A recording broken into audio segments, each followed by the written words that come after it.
If the 60s were a party, the 70s were the hangover, complete with inflation, existential dread, and some surprisingly good guitar riffs.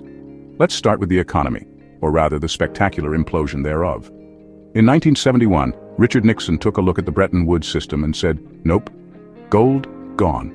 Welcome to the floating currency era, where dollars are backed by the full faith and credit of vibes." Keynesian interventionism stuck around for a bit, like a guest who doesn't know the party's over. But stagflation showed up anyway. 3 rounds of it, each more painful than the last.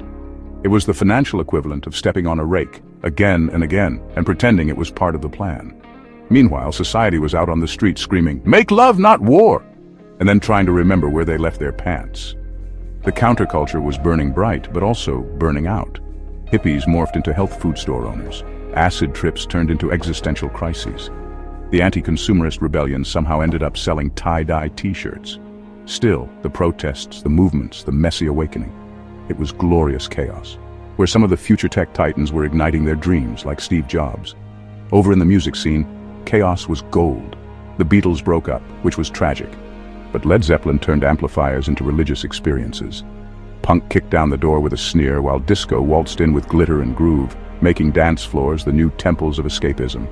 Record stores were sacred ground, and every teenager knew salvation came in vinyl form. Hollywood caught the fever too. Star Wars landed like a spaceship full of marketing potential. Directors like Spielberg and Scorsese brought us blockbusters, paranoia thrillers, and the idea that maybe the shark was the government all along. And let's not forget the global chessboard. The Cold War didn't thaw, but it did get interesting. America and China played ping-pong and called it diplomacy. Vietnam ended. Well, sort of. Meanwhile, the so-called Third World wasn't playing along anymore. Independence movements surged. The empire's colonies were now calling collect. By 1979, even President Jimmy Carter had had enough. On July 15th, he delivered his famous crisis of confidence speech, gently informing the nation that it was suffering from vibes. Bad ones. A national malaise.